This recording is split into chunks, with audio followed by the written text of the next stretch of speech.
Bienvenue à notre réunion de council spéciale.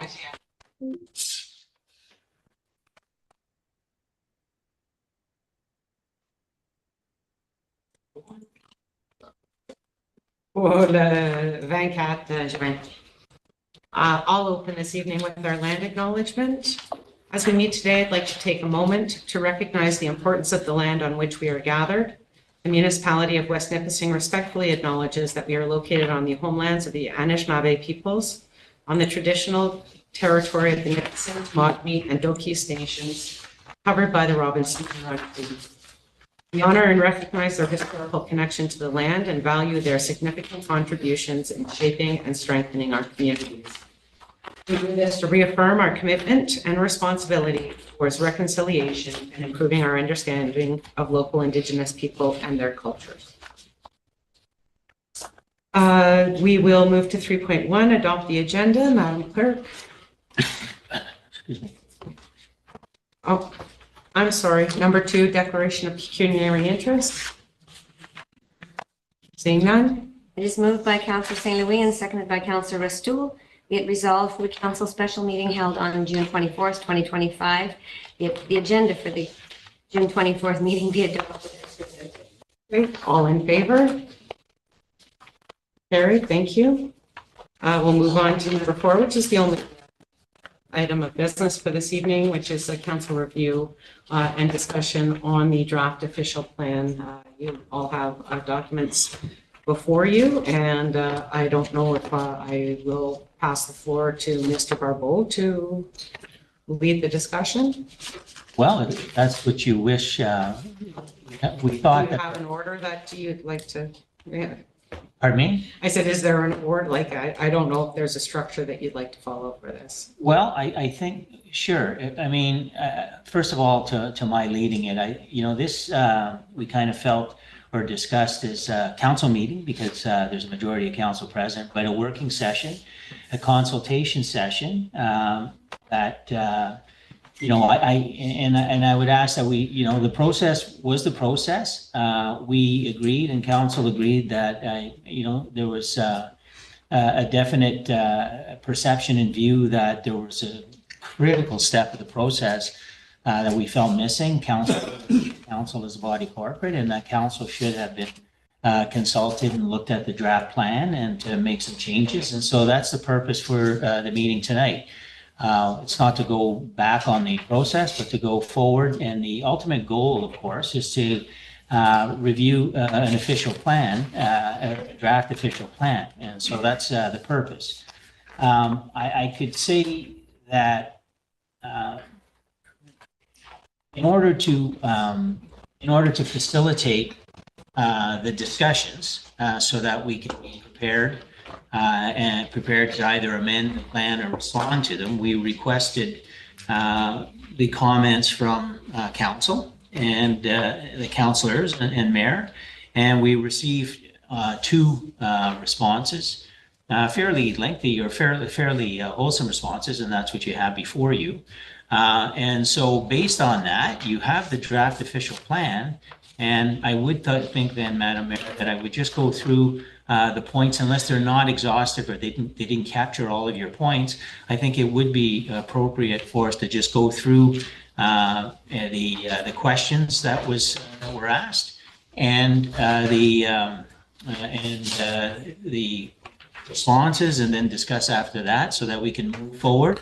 At the end of this evening, I would hope that we have enough comment and opinion and changes to the official plan that it would then be recirculated. I understand that we're still waiting information from Indigenous consultation.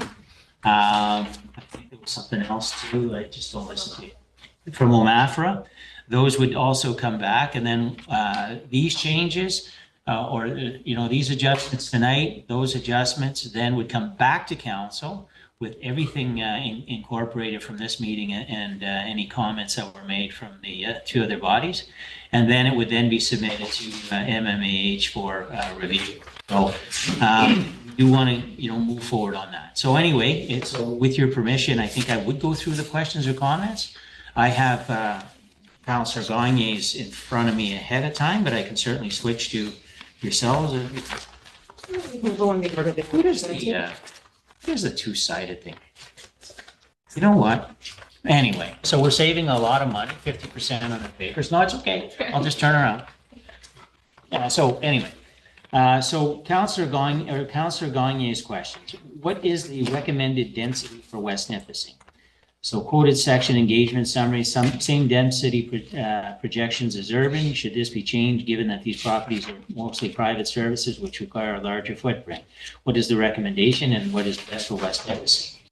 The planner's answer is there's no growth study that was undertaken as part of the project, so typical ranges for municipality of this sizes were used. The zoning bylaw would provide further regulation on densities to ensure compatible development, maximum lot coverage, number of units, etc.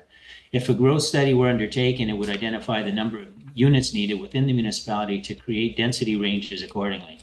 For reference, single detached dwellings on standard lot sizes, 66 by 132 is a density of 12 units per hectare. So that is the response. So we really don't have more than that. And then, we'd have to do a study on that. And I think it would be more covered in the zoning, if I'm not mistaken. Sam, is that right? Yes, so we've just used a general range that's generally kind of accepted for municipalities of this size to say what the ranges are for low, medium, and high density. And then if we wanted to tailor those more to our municipality, we would need to do that growth study to figure out what that density is needed, where, and how that could be implemented in the different areas of the community. I'll put my hand up, but I believe that question came specifically from some of the comments I made on my initial review of the draft 4 plan that was submitted through the Planning Advisory Committee. And I think at that time, there was just a typographical error in that the densities for both urban and rural were listed as the same. And I believe that since then, in the draft 5, that has been corrected. Is that your recollection of it as well? Yes, so I believe initially in both the rural and urban settlement area, the low density range was from 10 to 20. And now, so in your urban settlement areas, so Sturgeon and Burner, the low density is 10 to 25 units. And then in your rural settlement areas, it's now 5 to 10. And there are no density parameters within the straight rural, not rural settlement, but with the rural designation, there are not density No, I believe the policy just speaks to saying to the settlement areas. just low density residential in your rural areas. Is it a question? Go ahead. Yeah. So when you're saying the zoning bylaw will provide further regulation, so are we using that zoning bylaw to make this density like requirement? No, so So how does the zoning bylaw attach to the official plan? I guess that's more of my question. so the zoning bylaw, because you'll have your maximum lot coverage, that'll kind of scope your density down, and then we'll say the number of units, the type of units, the built form, that sort of thing will be kind of additional regulations that would help us keep within those ranges that we're looking for. Okay, and the reason for my question for clarification is the last thing I want is for a lot 66 by 132 to have 10 apartment buildings like they do in Toronto. So that's what mainly my worry was, so that's why I wanted some clarification. Is that possible that one day like Sturgeon Falls area will have like just apartment buildings, lot line to lot line to lot line? Or are we Definitely not the protected? plan. No, but are we protected the way that we're actually wording it in this? Or is the zoning bylaw will protect this? This is kind of your overarching objectives, and then your zoning bylaw, so having your R1, which only permits your singles with your Okay. semis, that sort of thing, having your R1 to R4 is where we're gonna kind of say, this is your low density area, this is your high density, and handle it that way. Okay, perfect, thank you. Any other comments? Wait, Wait, I like the way that it's gonna be done, like the specifics must be in the bylaw. So, so each case, it's case by case basis, it could be changed, but if it's in the, if everything is put in the official plan, it's too restrictive, then you gotta amend the official plan and it makes no sense. you're exactly right. An OP is an like a map covering in generalities, right? And then your zoning bylaw is where the specifics are, yeah. If there's no disagreement with that, then we'll go to additional residential use. Sorry, I just wanted to say one more thing just on density issues. So with the new provincial policy statement and ARUs as a right in urban settlement areas, there's really no difference between an R1, R2 moving forward, is that correct? In a But way, like when it comes to the zoning bylaw, so, like I think we all need to be aware that any single family residential, any R1 property will actually be permitted to have up to yes, three residents, so the principal residence plus 2 ARUs. yes, that's correct. But to And- your point though, R2, what happens to R2 with that? Well, that can be a discussion at the zoning bylaw stage, is if we want to combine R1 and R2 because they're essentially the same, or if we want to put in more regulations and clarity on what those permitted uses are. So maybe an R2 is allowed 4 units, Okay. but that'll be a discussion once we get to that part of the project, unless there's direction that we want to kind of provide this time. Okay, and so the official plan, just when we're on density, the official plan covers other areas, especially within the urban settlement area, including the provision of infrastructure. Is there anything kind of within the official plan for water and sewer servicing or other kinds of infrastructure servicing that's going to help us address the increased density within our urban service areas?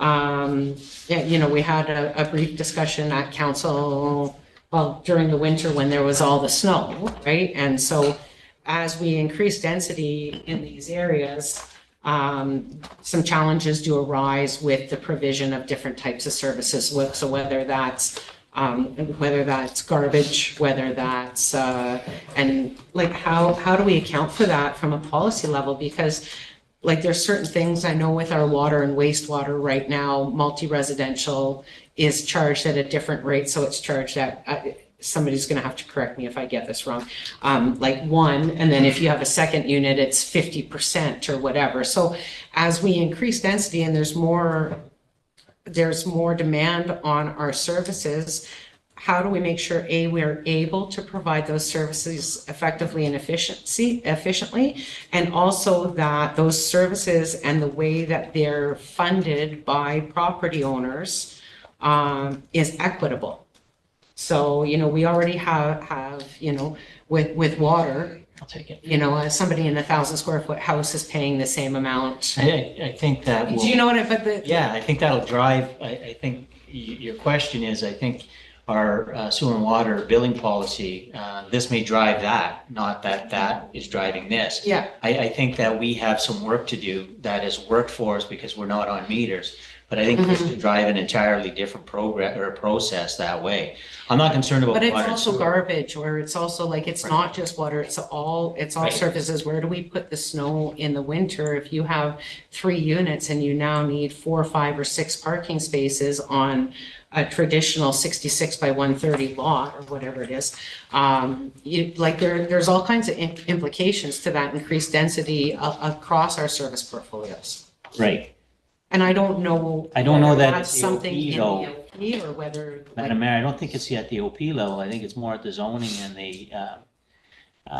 site plan issue, and then at the building permit issue, that we're going to have to put some policies that ensure that there's appropriate coverage with respect to snow removal and other things. So I think that we have to be mindful at that stage of that.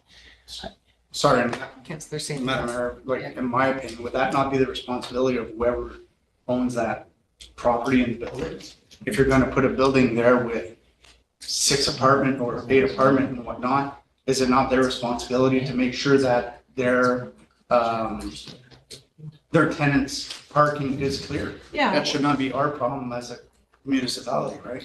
And they should, well, no, and I don't think so. Yeah. I mean, I know that you've got houses on, a certain street that if you want to try to come around the corner, you can't see. Well, you know what? Guess what? If it's in their yard, Yeah. and I know one spot specifically, it's their responsibility, another municipality, to come over and take the snow and take the snowbank away if they're the ones putting it there. I think some of the aspects in the zoning, Yeah. you know, in terms of, Sam was just telling me, that's where we might want to look at maximum space for parking, and changing those things, maximum footprint for the dwelling, and those kind of things Yeah. will be done at the implementation level, not at the OP level. Yeah, okay, and that's fine, but if we can make notes that Yeah, like, sure. those are definitely some concerns that Yeah. will need to be. I have no addressed, doubt, because Madam it Mayor, is that you're a gonna- huge Change in Yeah. policy and in the way. I have no our- doubt that if I fail to make the note, you will remind me on this one. So I know that you're gonna get it, but yeah, that's not a shot, it's actually. Kind of yeah, is. guaranteed. So, Councillor Rivard? Practically, like, lots of maximum lot coverage, they'll have setbacks from the road, Yeah, certain driveway space, like every town kind of implements its zoning depending on the site they're at, but that's the zoning bylaw aspect, Yeah. in my opinion, not the official plan. okay? Additional residential units in the waterfront designation. Quoted section of the engagement summary. The addition of additional residential units in the waterfront designation is a significant policy change that should not be included unless directed by council. Are we permitted to decide this, or is it legislated or part of the new official plan?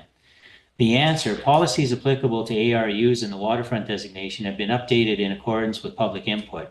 Provincial policy does not mandate ARUs be permitted in unserviced areas. However, provincial directive at this time is increasing housing. Listing ARUs as a permitted use avoids the need for an official plan amendment in the future. Further restrictions, regulations would be introduced at the zoning bylaw level. Feedback on ARUs at this time can be acknowledged and used to guide the zoning regulations. So same kind of discussion. These things, these questions, even though that you have the potential for ARUs, unless you want to say no to ARUs forever in this area, you can put them there, but then you can heavily regulate them after.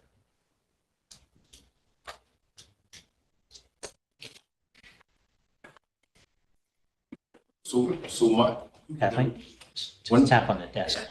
the reason for my question was, for example, I know Cache Lake is very populated as far as houses and camps.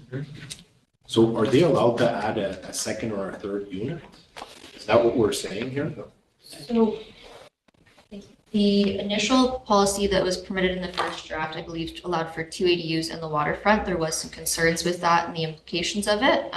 So what we've done in the revised version is just said that ARUs are permitted where the residential use is permitted. We haven't said how many, where, that sort of thing. So that will be in the zoning bylaw to decide how many, where, what that sort of thing is. But I will note that these policies are very clear that when you're on a lake at capacity or you're a waterfront lot that's under an acre in size, you're not permitted an ARU. And Cache Lake and Deer Lake are two lakes, the two lakes in this municipality that are at capacity. Okay, thank you. Okay, my concern is that the ARUs are, I believe the way the policy is being presented is that they would be permitted on lots which are already undersized according to the zoning bylaws. So 3.7.2.3 ARU shall not be permitted on lots which are less than 0.4 hectares, but our minimum lot size on waterfront is 1 hectare. And that, so if you then, it's already been determined that 1 hectare is the ideal lot size for a waterfront in order to be, to have sustainable long-term development policies for waterfront.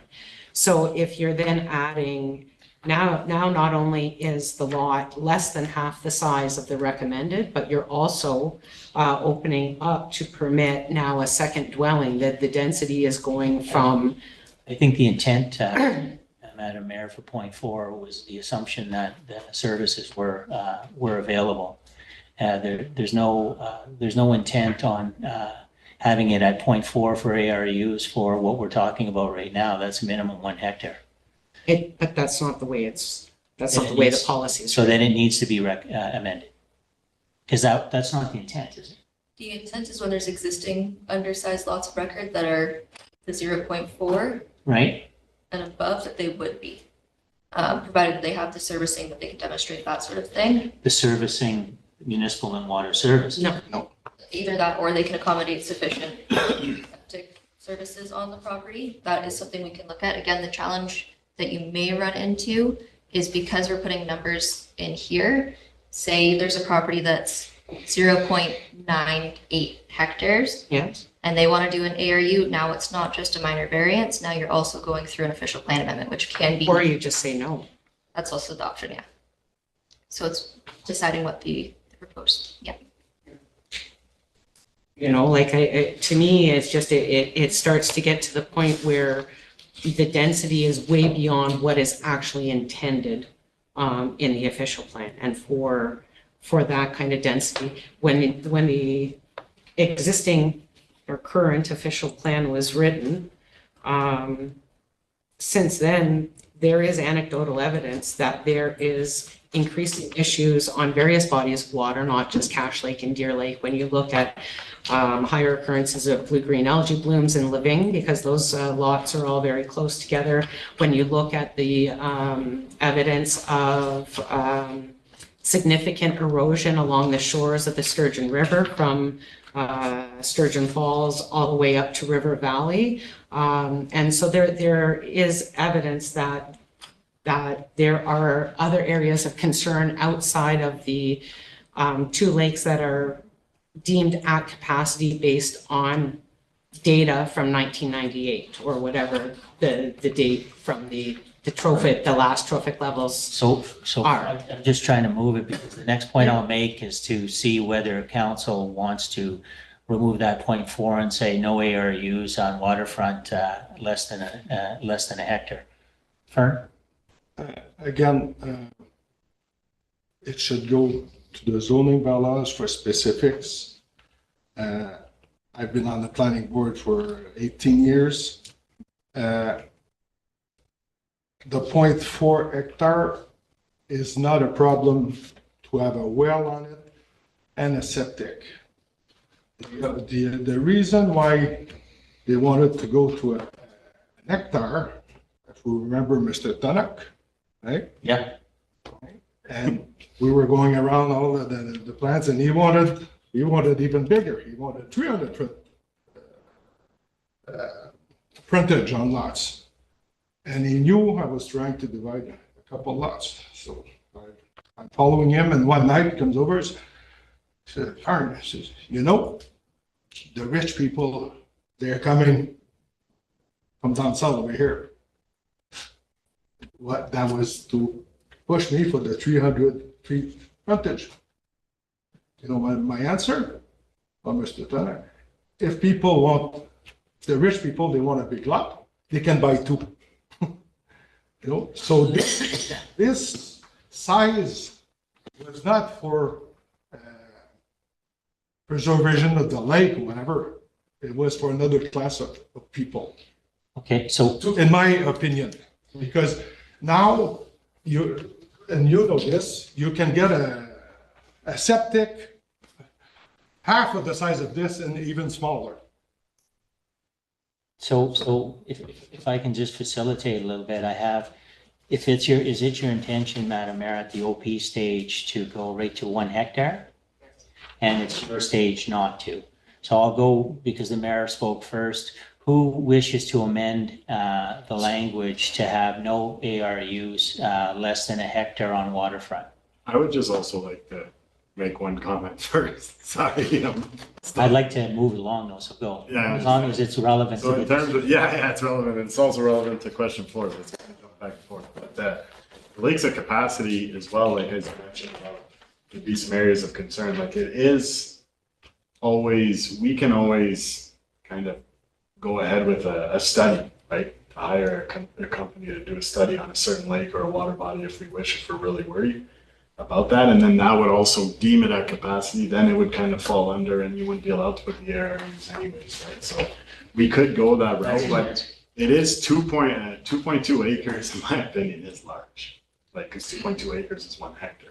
Yeah, but they're not saying no development like that. We're not saying that there won't be an opportunity to make a smaller lot. We're just saying if you have a smaller lot, then the second and third units will not be available on those lots. I guess that, as he mentioned, it would be the zoning bylaw, but at this point, we can just leave it, because as mentioned, the 0.98, you're looking at 2 acres size lot. You can comfortably I put some without an effect on those. so who would be in favor of amending the official plan at this stage and limiting it to 1 hectare for ARUs? Show of hands.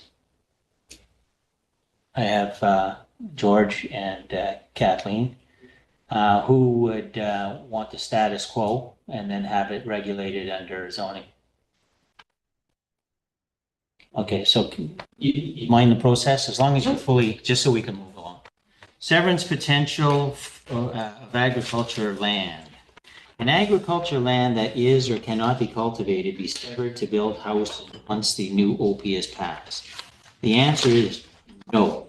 Okay, lot creation with an agricultural designation is only permitted for farms severed and retained are both 25 hectares. An agricultural related use under certain conditions and to surplus an existing residential dwelling, then sterilize the farmland to prohibit future residential development. Allowing severances within the agricultural designation, even if the lands are not in production, violates the agricultural systems approach, which is required by the PPS. That's pretty much provincially mandated. So if you go agriculture, there's no severance. Yep. Sorry, thank you. Yeah, what I was wondering was the whole, like, I think what you were getting at were like those rock outcrops, right, on some of those farms? So they can't. Call it dead agricultural land. Yeah, or useless agricultural. Yeah, well, Something, whatever. yeah. So that, yeah, you wouldn't be able to build even on those. And there's no way to kind of like, it'd be map intensive, right? But So the challenge is that sort of exercise was somewhat undertaken under our current official plan. The new PPS that came out in October requires us now to use an agricultural systems approach. Essentially means we fill in all those little donut holes, because if you take the rock outcropping here and here and here and here, and then it's just kind of a death by 1,000 cut situation where you're losing that agricultural character and the ability to do livestock facilities, that sort of thing. So unfortunately, because that agricultural systems approach is now a mandated thing by the province, you don't really have that flexibility. that answers it. First. I agree with this in principle. I think though there should be an allowance where you can say, if it's a large amount of rock, if you can meet the minimum distance separation, to me, you should be allowed. I was talking to a few farmers and they agree with this. I know if it's a small. What does a minimum distance separation mean for lay people? It's where if somebody wants to build a barn or something. It's a distance from a barn to protect a neighboring or abutting residential properties.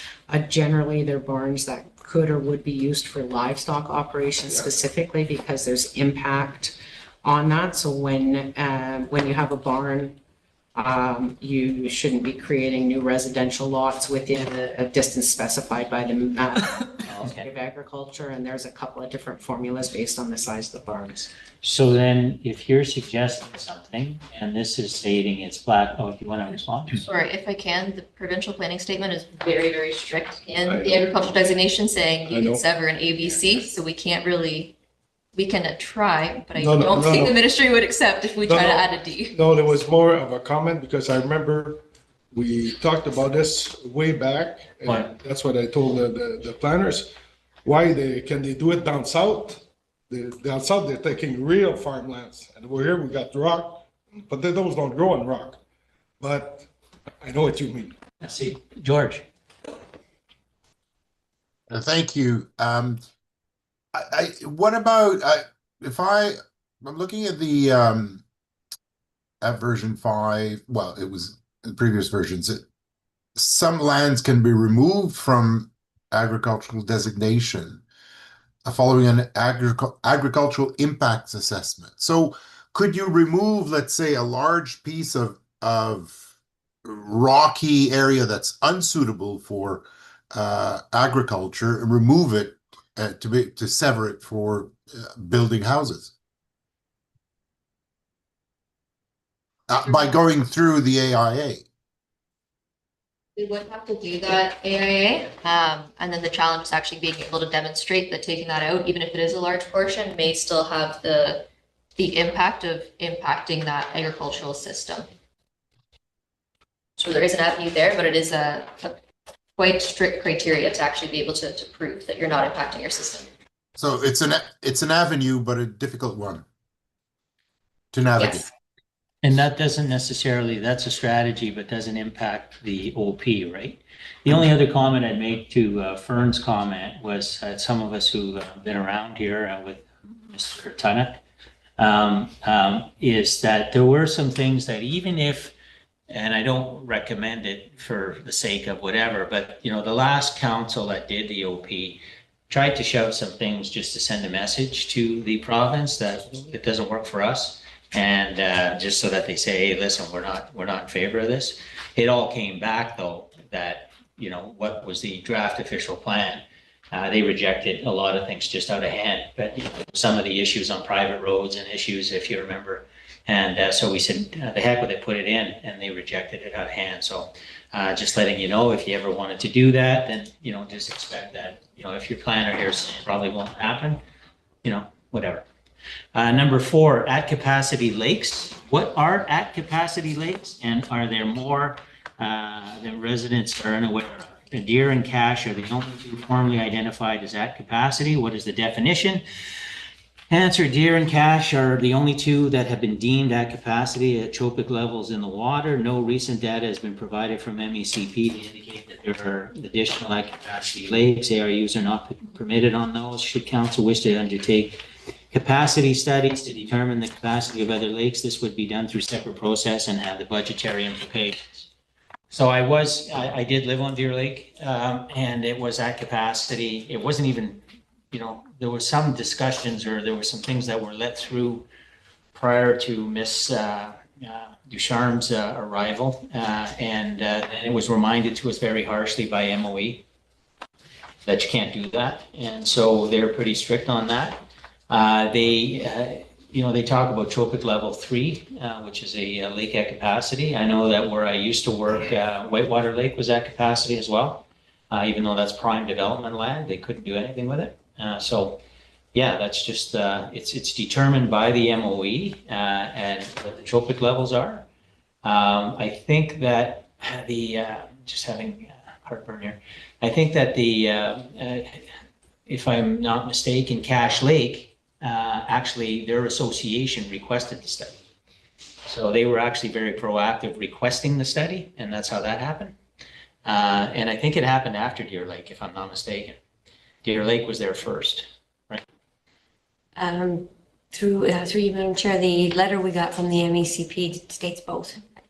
When That I did you get have. the letter? 2007? 2007. Yeah, but between that and that, I remember them requesting the Lake Association. I think there was Madame Leduc back in the day was president of the association. Huh? These. Yeah, and they requested it as a group. So, but anyway, that's what it means. So no development means, from my understanding of Deer Lake, is all of your septic has to be at least 1,000 feet away from the shore, from the water, and all of those types of issues. Because there has been development on Deer Lake. It's just that they've had to satisfy the criteria. In the former official plan, Cache Bay and drink. Fine, I'll just get some water. Cache Bay Lake, which is that Cache Lake Bay. Tenay? Heart attack coming from Okay. Is Cache Bay supposed to be considered? I know it's all, most of it's. Yeah. There's no developable land. All things that Okay, except for the islands and Mhm. a couple properties.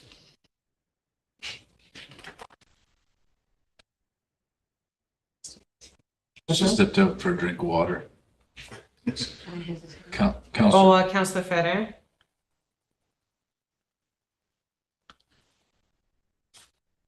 Thank you. If when I believe you said that the last time it was tested was 1998. In the former official plan, the last measured for Cache Lake was 2000. The last measured for Deer Lake, is it Deer? Yeah, is 1995. Okay. And then it goes along, they have Tamiko 89, Chebogan 87, Lake Nipissing 2000, Tanner Lake 95, Duff Lake 88, and Clear Lake 1990. So some of this data is 30, 35 years old now. And some of the lakes that were not deemed at capacity, do we know if they were near? Do any of these showed near capacity? And also, I'm just wondering. I mean, I know very little about trophic testing, but if we tested Lake Nipissing, which is quite a large lake, if we tested in Lavigne or on the South Shore or in Cache Bay, would we be likely to get the same levels, or we'd get different levels, given that, you know, the south part of the lake is not very densely populated, whereas you look at Lavigne and where it's higher. That's a scientific question that MOE would be able to answer. Is if you're asking in general, we're only making policy discussions based on the information we have. If during the OP process, this council or future councils wish to start testing lakes, then that's certainly a council decision. With respect to, I mean, it has to do with the phosphates in the water as well. How much? I do have an answer. Eh? I do.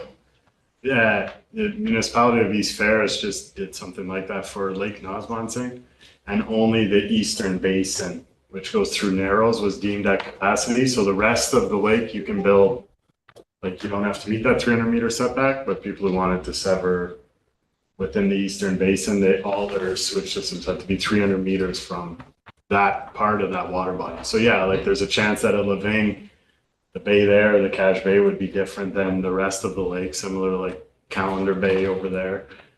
It's that's what, but the municipality of East Ferris paid for that study, which was triggered by council and like the residents as well. Right?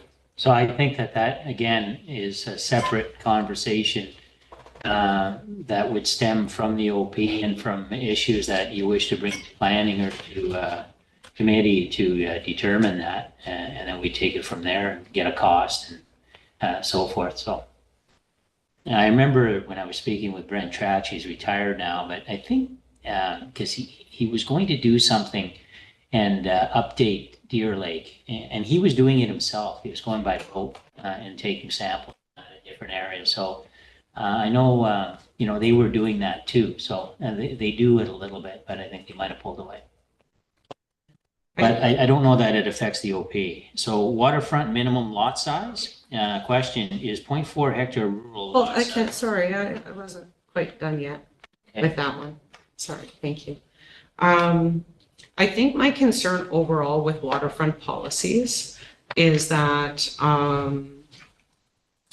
we need to take a responsible approach. So like the point isn't to overdevelop and overdensify the waters until our lakes become at capacity. Do you know what I mean? Like, so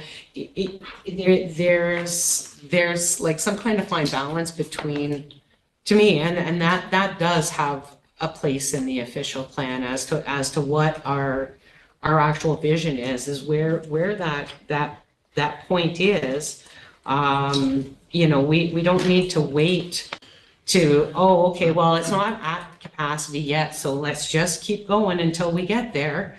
That should not be the approach to waterfront development. In the existing official plan, it does reference near capacity lakes, and it also references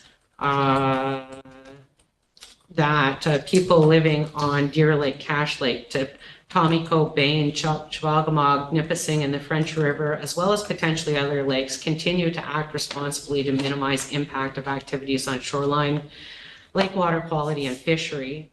Largest potential impact to the lake may come from redevelopment of existing lots and parcels of record which are undersized or do not meet current development standards. And it also should include the impact of conversion of existing seasonal uses to permanent residential uses, which we know we've seen a lot of on all of our lakes. So a lot of the places where properties used to be cottages, where it used to be weekend use, have been bought and converted to now their full-time use, and that does have an impact. So to me, that's the big picture. So if we're talking about the OP being a document that is setting out the big picture policy, I think that to have some of the policies that are being proposed here with ARUs and like a small legislated minimum lot size at 0.4. I just want to be cautious on how we approach that, and I don't know what that looks like. Well, that's exactly the question, to move forward on the general philosophy, to incorporate your. Well, I don't know if the other members of council have the same concerns, but. So that, I'm raising it to take your point, Mhm. to be environmentally and development conscious for the future, not just for now. What can you do in your OP?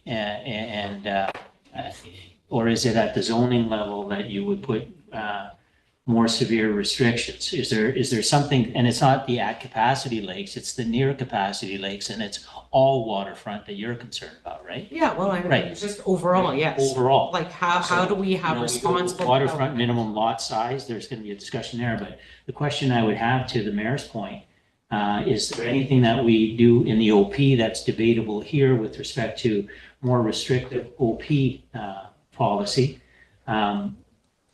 And then keeping in mind, I'm not getting into an argument, but keeping in mind to Councillor Pellerin, you put it in the OP, it gets a little bit more hard to start maneuvering, right? Fern? Okay, lakes at capacity. Deer Lake, Cache Lake, c'est pas la même chose que Nipissing. The Nipissing, there's a large inflow, there's a large outflow. There's some bays, like Collins Bay or at the Veuve. I'm sure the testing would be higher at different kinds of time of the year. Not for the development, because there's no more development. If you start from Lavigne to go to Sturgeon, there's no more land to develop, or very, very little.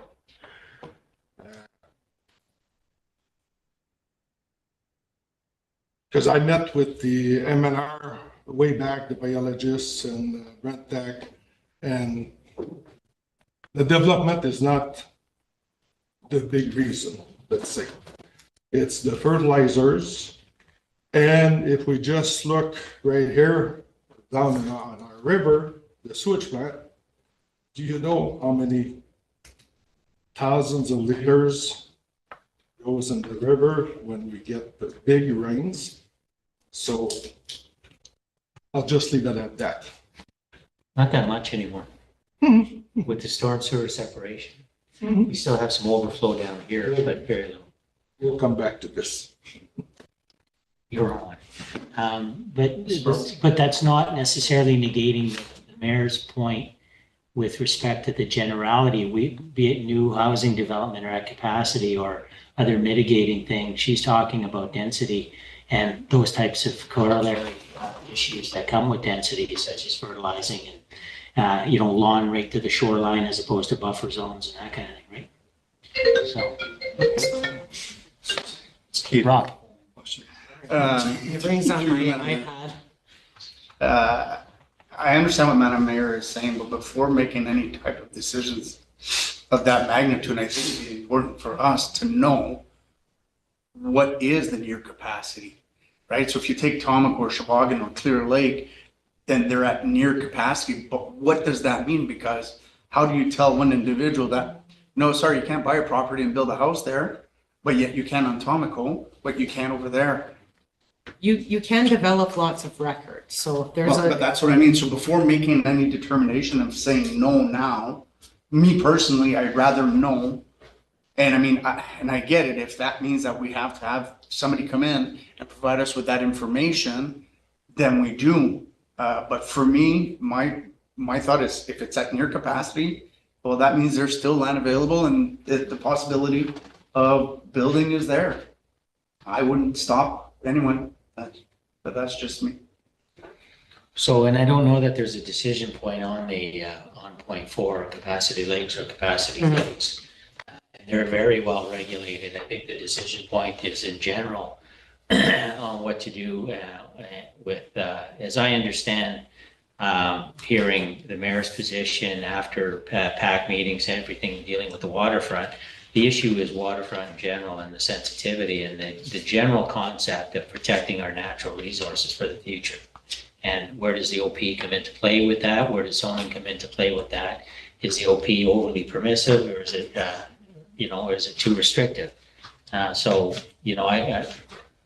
I don't know, Sam, if there is something right now as the OP is worded that council would be proposing an amendment. It's not on point 4, but in general for waterfront lots.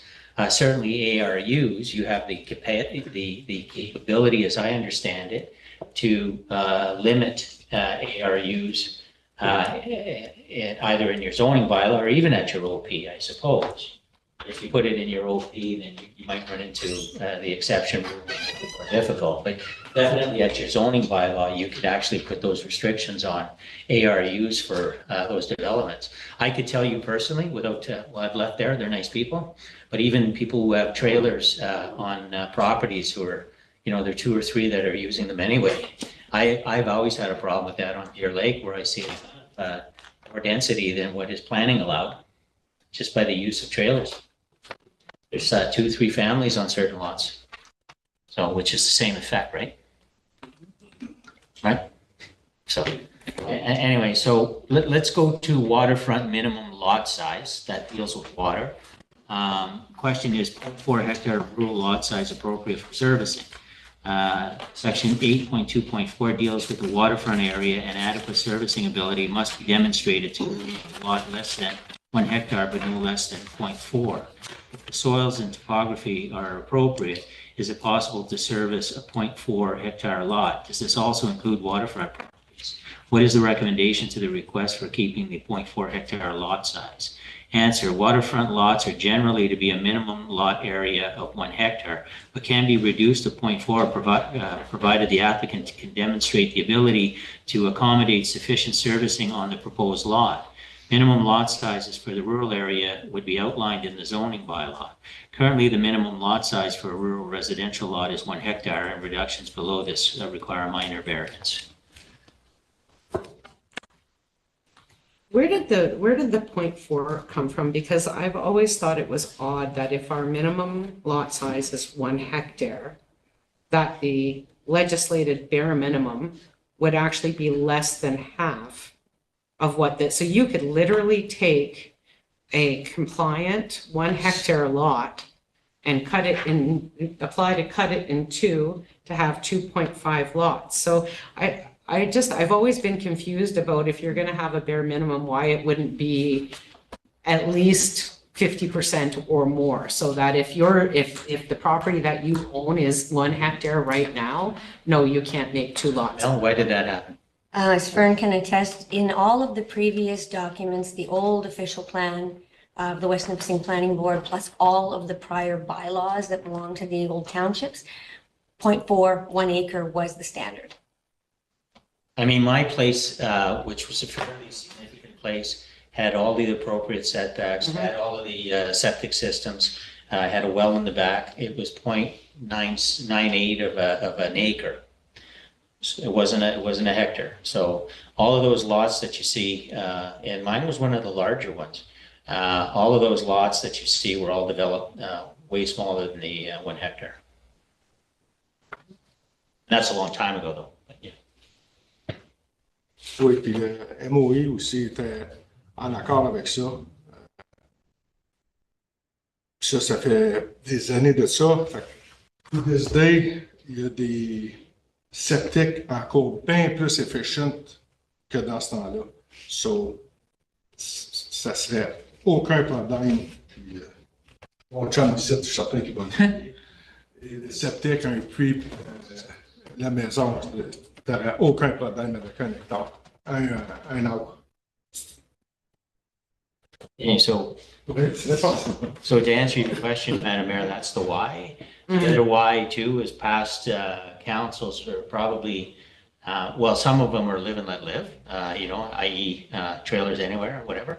And the other is pro-development. We have opportunity to attract people. And if it meets the criteria and they're willing to pay for that, those lots are assessed a heck of a lot more. And so they deem that 0.4 is the minimum. But I suppose, Sam, and you guys know more than me, could you amend the 0.4 to something higher? Is that also something that you'd entertain, right? Does it have to be 0.4? Why is it 0.4? Why not just 1 hectare? So definitely you would, and I can Or see. 0.6, or 0.6, so you can't take a 1 hectare lot and Yeah. cut it into. That, I mean, to me, it just didn't really make Do you want- sense. Does it matter enough for you to propose it? No? Okay. Changes to the agricultural designation. Question, can someone show us what the Agricultural Advisory Committee recommended? Can someone present the exclusions that are recommended and why? Which lands are affected? Answer, see Schedule A1 for the agricultural designation. A separate map has been prepared that shows the changes from the current OP to the draft OP, and a map showing the proposed agricultural designation before and after the Ag Committee reviewed it. The Ag designation was determined based on the soil class, land's connection to a contiguous agricultural land base, and was refined based on the local knowledge of the Ag Committee. So that was you, Dan, is that? Yep. Do you have any more point to that, or you're just saying, why did the Ag Committee change? Yeah, and I want to just understand the map, what's changing? Why? I'd like to understand. Yeah, if I can, the one that's kind of browny orangey, that Okay. is the oranginess, is the current official plan agricultural designation, and the tan, beige, yellow, whatever we want to call it, that's the, as it sits right now, the proposed new agricultural designation. So you can see what the current proposed is. The other, Okay, can I just ask a question on that one? of course, So you're saying all the orange one is current agriculture designation, and all the brownish is being added to that? yes, I believe there, yes, I don't believe there's anywhere that we're taking out Okay, ag from, or else it's just okay, adding in. just adding to it? Yeah. So my understanding is that once this is changed to agriculture, that land will not be able to be touched or changed to anything except agricultural land moving forward, once we approve the official plan. Am I correct by saying that comment? So there will be the permitted uses within the agricultural designation that they'll be allowed to use on these properties. And then there are those 3 instances where they could potentially sever that we talked about earlier. So if your lot's 50 hectares and you're splitting it into 2 25-hectare lots, if you're taking out a farm surplus or a dwelling surplus to a farm operation, or if it's for an ag-related use, Okay. those are kind of the only opportunities, but they can do their residential use, their farming and on-farm diversified use. There's a bit of opportunity there as well. Okay. Okay. So They all, will, they'll also be permitted to do ARUs. So if you have a farm property that has a primary residential dwelling, you'll be able to build 2 or 3, 2. so all the beige, what's that land currently, identified as? They're not, it's not agricultural land, right? It is currently would be rural. Okay, they're rural, okay. Okay, I'm good with that. Good with that one? Okay. And then the second map that you have, the kind of patchy greenier yellow, that is the initial version 4 of the agricultural designation. So that's what was prepared and proposed in the initial public draft. And then based on answers from the public consultation, their input, and then discussions with the Agricultural Advisory Committee, that agricultural area has been kind of redefined. So that's what the pure green is. So the pure green is added to the agricultural land also. Okay. Yeah, so there's certain circumstances where they've added, sorry, this is super tiny. Like right along here in your top right Yeah. corner, that's been added from the first version to the current version. Up here along Betty Road and Duquette Road has been added. But then you can also see that there's some instances kind of in your top corner where they've removed lands because there is a very clear edge of where that rock outcropping starts. So there has been some shifts along the borders. Is there an advantage of adding all that land to agriculture? It would protect it from development and make sure that you still have productive land. Okay. So every time you put a residence within, if it's within your kind of rural zone, you affect minimum distance separations, you affect what kind of activities you take as part of agriculture. And so, I mean, the argument can go both ways. From a development perspective, it's restrictive. You can't do, full lot severances and create all kinds of new residential lots. If you speak to anybody at the agricultural level, when you're talking about like good agricultural practice in order to sustain the sector long term, this is good policy because it protects your most productive land from being used for something there's a higher use in agriculture and in supporting that as opposed to housing. So when you look at a municipality like ours, where we have a lot of rock, we have a lot of land that could be developed. We have a lot of land that is not this kind of prime agriculture. It's based on, your soil types, your drainage, and what investment's gone into it. So if you talk to people from, say, the Ontario Federation of Agriculture or the co-op, this is good policy because it protects those farmlands and keeps them in production and doesn't break it up with all kinds of housing development that can affect the future, its future viability as agricultural. Okay, yeah, okay, that's what I understood. So the agricultural committee was in agreement to adding all of this land, I guess? They're the one that was consulting on this, right? Yeah, there was an agricultural advisory workshop where we had a huge map and went through kind of every corner of it. Okay. Figured out what was. We're almost doubling our footprint, right? Yes, so that is another component to it because of the new PPS from October. It now requires us to use an agricultural systems approach where we didn't before, which is why we were able to have kind of gaps in some areas. Now we're not able to do that because of that systems approach. Okay. Good, thank you. Yeah, so I'm also for growth and development, so for eating. So ag land equals eating for me, so I'm all for it. Indigenous consultation, we sent it out, not back yet. So we're currently waiting language from them to include in the document. The updated draft will be brought to MMAH. Any idea when, or is there any who pushes on it? Our consultant is reaching out to them, hopefully soon. Okay. That's unfortunately the only answer I have at this point. Settlement boundary expansions. Private developers can now propose settlement expansions anytime, not only via comprehensive reviews, removing many previous restrictions. Can we receive an explanation of this?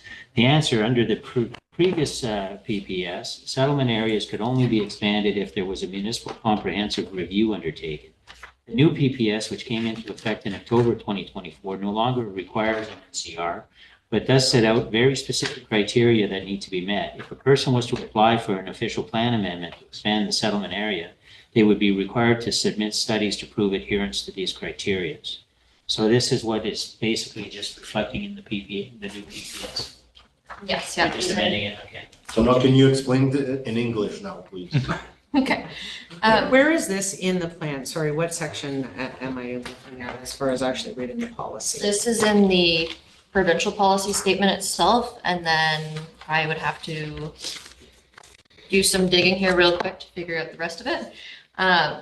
Essentially, sorry, I'll get to that in a second. I just want to get to the question before it leaves my mind. Under the previous official or previous provincial policy statement, you would have to do a municipal comprehensive review if you wanted to expand a settlement area, essentially proving that there is the necessity for that expansion and where it's going. Now anyone can apply for an official plan amendment to expand a settlement area, but there are criteria. So you'd have to demonstrate that there's a need for the additional land to accommodate the range of mixed land uses, that there's sufficient capacity in the existing and planned infrastructure.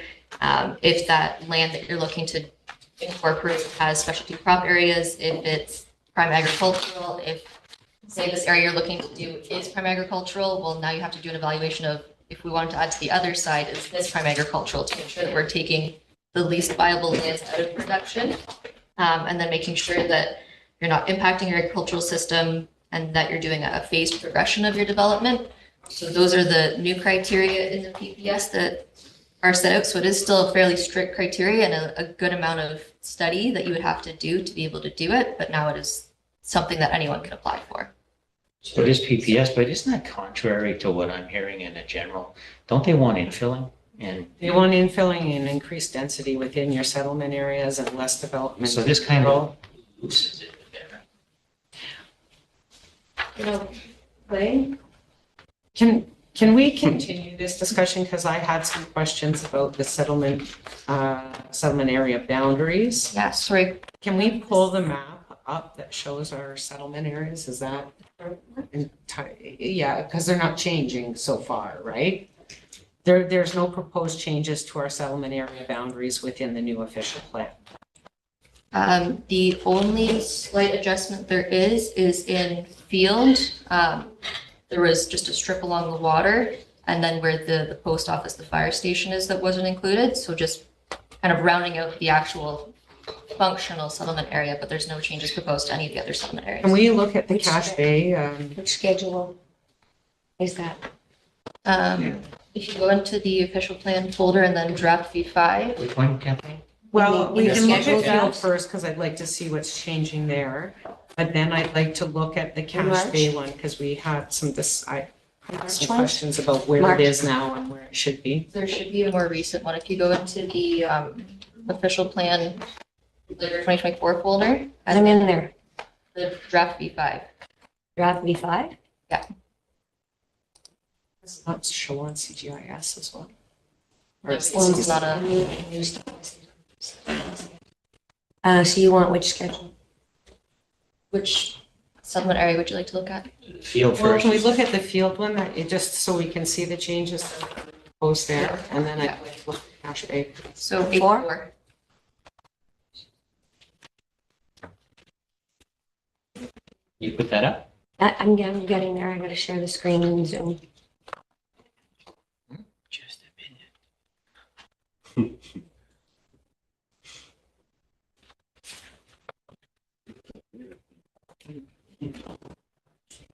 Well, that's. Okay, so the yellow is the settlement areas? The thick dark line outlines the settlement areas. So the yellow is anything that's residential. There's kind of three, Yes. okay? And what's being added? Section over here. Yeah. That's where the library and the post office and that, is that right? Yeah.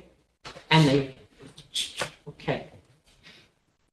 And that wasn't on there before? Right. That's where it was.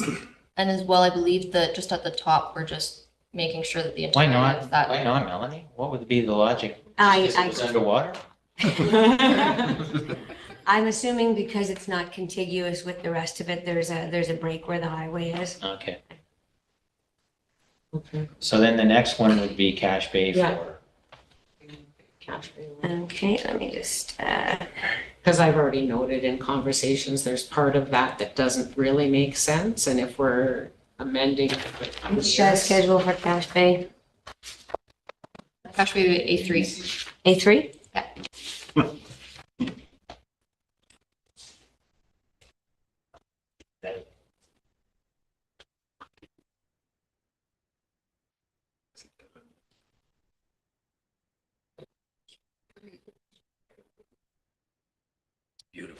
Oh.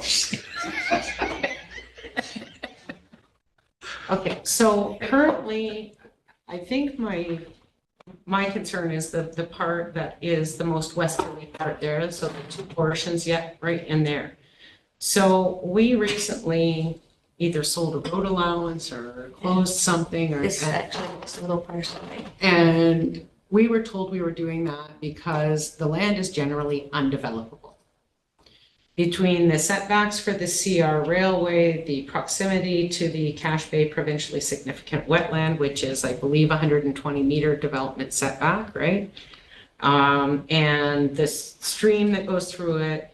And there's, from what I understand, there's concerns in regards to possible contamination issues there from previous uses. The Lennon lands. It's a brownfield. So to me, it makes no sense that we've identified those, we'll call it the two squares there, as urban settlement boundaries, because the likelihood that we're ever going to do any kind of high density expansion into that area, given all of the constraints, is very unlikely. No. My understanding is that the It current, just follows the line of the actual incorporated portion of Cache Bay. Sorry? That line is the incorporated portion of Cache Bay. it followed Cache Bay, Oh. its boundaries went on amalgamation. So then what you're saying though is no, even though somebody comes in, because I am aware of the environmental issues, I don't, Yeah. again, Brent Tratch on that. Not a big issue. There was potentially, and it was cleaned up, there was a discussion about PCBs with the transformers, but it was Lennon Electrical back in the day. But that means you wouldn't be developing it then, right? That's true, but the point is that with urban settlement areas, without having to go through all kinds of complicated approvals, you can swap one piece for another piece.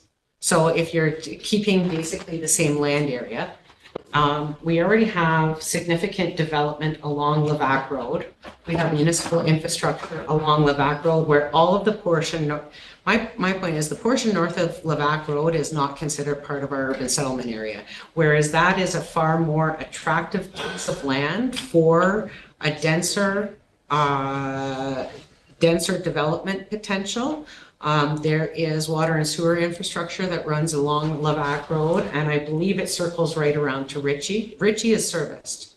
Yes. It has to be serviced Yes, it because is. there's It is. smaller lots along there. So there's a proximity to municipal services. The road is already built and maintained. It's between Levac and the highway. And so to me, from a long-term strategic point of view, it makes a lot more sense for the urban service boundary to be on the north side of Levac Road, and not in this area where it would take all kinds of investment money, cleanup and development So constraints. I know Fern's gone. So the point is, I'd like to propose that we is there a way- yeah, so I would like to propose that we Is there an that we amendment? assess the. propose an amendment where Yeah. the old Lennon property is removed and we move to the north of Yes. Back Road. Is there a Yes. limit on how much you can have? Can we just add? So Well, you're Why not supposed to remove it? add without, what's that? why remove it and not just add? Because you're not supposed to add urban, like areas within your you're probably supposed to answer this. You're not supposed to add areas without having a proper study that shows a need over a 20 to 30-year period. So in order for us to add, we would have to do some studies and provide justifications to add more. But you can take a piece from here and move it to a more conducive place for building without having to go through all the justification process as far as MMAH is concerned. It Yeah, might just to be be close. close on the conversation. So do you have an opinion?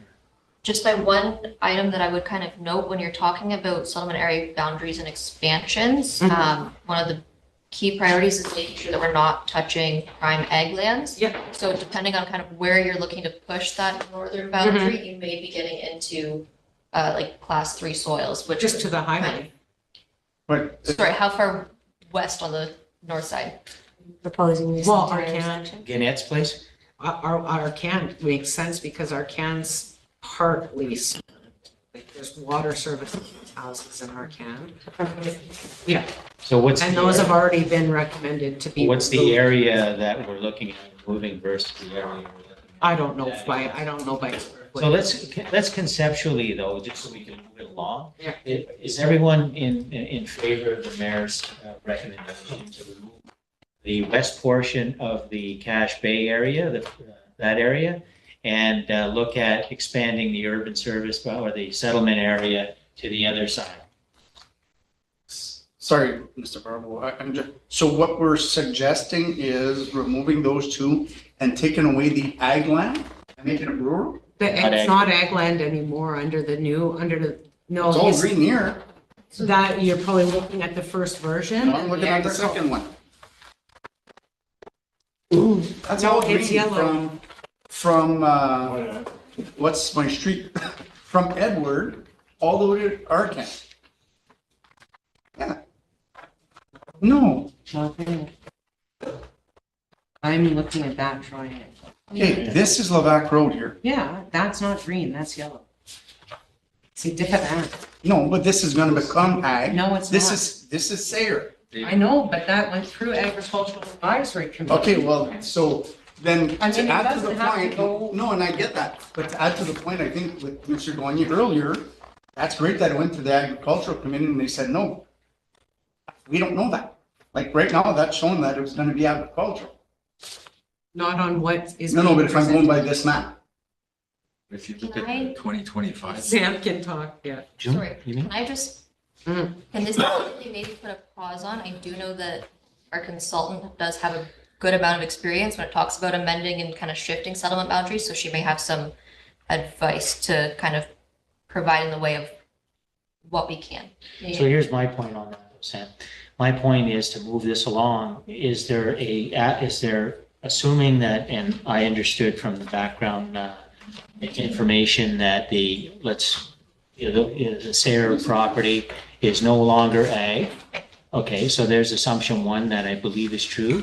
And then based on that, what the recommendation is to take away the western portion, let's call it the old Lennon property, and then find room on the other side of the back road for ag. Is there an appetite by council to do that? And then we would get back to you with specifics, because we're not going to be able to hammer that down. So just conceptually, hello? No, seriously, guys, I just really need to. Conceptually, are you in agreement with the mayor's position? Yes or no? With removing that? So George is? Well, George has a question. Do you have a question, George, or just are you in favor? You're on mute. You commit. I didn't mind you that way. Yeah, sorry. I was just saying I'm in agreement with the mayor's position. Okay, so the mayor is contending that the future looks like development northerly between the highway and Levac Road at that certain portion has more potential for development and let's say more contiguous and whatever, blah, blah, blah, all these big words, than the western portion on the other side of, where Lennon was. Are you conceptually in favor with that amendment? And then we would then drill down to see if there's any problems with that. Yeah, I have no issues. Okay, As no, long as we know. it's his ward, Carrie.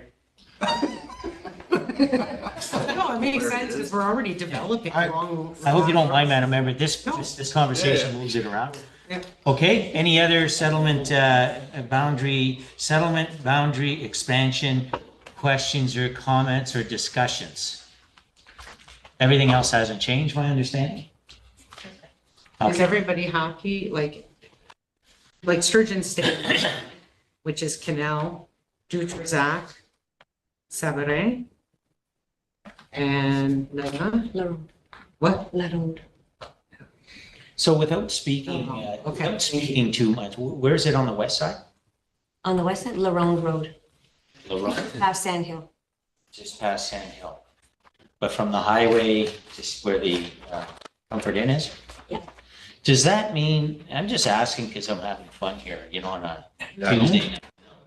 Does that mean that all of the developments that we're contemplating to the west, let's say boroughs and stuff like that, and Stewart. these big shopping centers and airports and everything we've been talking to, just trying to raise your, but that area on the other side of No Frills, is that going to limit us by limiting the urban service boundary there? I don't believe so because it falls within the new commercial, highway commercial. It is within the highway commercial overlay, which we'll get to in a bit. And then again, you run into the challenge of we have to demonstrate that we need that land, that we can accommodate with what we have. And that is class 3 soil, I believe, there, so we wouldn't be able to really meet the criteria of PPS. It's not a farm. So it's the class 3 soil though. How can we make it class 2 soil? What do we need to do? No, we need to go up. We need to go to 4 or 5. Or what can we do? 1, 2, and 3 are good. I don't, Bit of I'll let you do acid. that. Anyway. Okay, Okay. any questions on the sturgeon boundaries? Snow there. Huh? A new snow dumper. I like.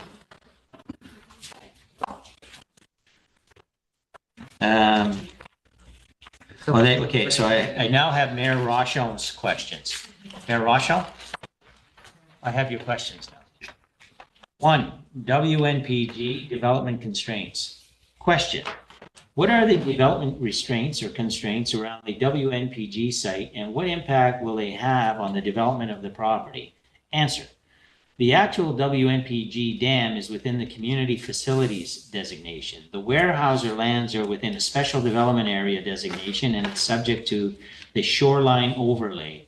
The special development area was created to ensure that the property could be developed without the need for an official plan amendment to reconfigure where the commercial, residential, and community facility uses are located on the site. Given the public desire to access the Sturgeon River in this area, policy has been included to direct development to include public access to the water where it is safe to do so. I hope you don't think that any of the Weyerhaeuser land is water accessible, because that's just dam. There's another overlay here called the Dam Safety Authority, and it's not GD, it's DAM, and yeah, no, they're highly regulated on that. So you can't put any downstream development for a while, but that's not part of planning. So I just wanted to know, like, there was obviously something in the official plan that I saw that made me ask the question, so. If I may, you speaking about 4.3.1, there's a special development area on that property. Mhm. So essentially, because the absolute final configuration of that development isn't known at this time, it was given a special development area. It has its own designation, so that we don't have to say exactly where the residential, the commercial, the parkland is going to be at this time. It allows us to develop that site as it Okay, is best suited. currently is the site split, like, so is there certain land that is owned by WNPG as opposed to being owned by the municipality? I mean, we know they're kind of the same, but they are two separate entities. So the land, the dam and the island where the access point is that municipal land or is that WNPG? no, that's all WNPG. And what else do they own on there? They own the entire, I think they own all the, or did we transfer the land? to We us? own the whole. Our name. Yeah, but not the dam property. That's in the dam. Oh, no, sorry. No, that would be a problem. Yeah. So, okay, so basically that land is owned by the municipality, which, yeah, so is WNPG. Thank you. Okay, hazard boundaries. Are the boundaries of defined hazard lands being changed at all? What data is used to determine hazard boundaries? Answer: the boundaries of the hazard lands are not being altered through this process. Hazard lands are identified based on provincial data layer from the MNR. No refined data is available at this time. So if we're looking around Cache Bay and all of that area, I don't think that there's been any activity where they're changing anything, are there? Yeah. No, it was hazard, and then also there was something mentioned, I believe, in the issues identification report about adjusting mapping of the floodplains. There was some hope that this process might get some boundary refinement on the floodplains. However, no information was forthcoming from the MNRF in the consultation with them. Okay, so everything's status quo. Okay, that was, my question was like, if that changes both on hazard and floodplain, and that's both the lower and upper Sturgeon River, that's everywhere, right? Yeah. So the third one seemed like a very good idea also. Verner is a secondary commercial hub. It's not a question, it's recommending. So right now it's promoting downtown Sturgeon as a vibrant and active hub to do business. Proposed policy promoting downtown Sturgeon Falls and Verner as vibrant and active hubs to do business. I think that's probably, anybody against what is being recommended? I think that's from the mayor. Yeah, it was just because there is actually commercial Yeah. businesses there, and it is its own separate little hub, and because we are going to be successful at getting the water problem solved there, it'll be a community that is ripe for future development. And I think that it is a way to acknowledge the commerce that is in Verner as an important part of the commercial landscape. Anybody against that?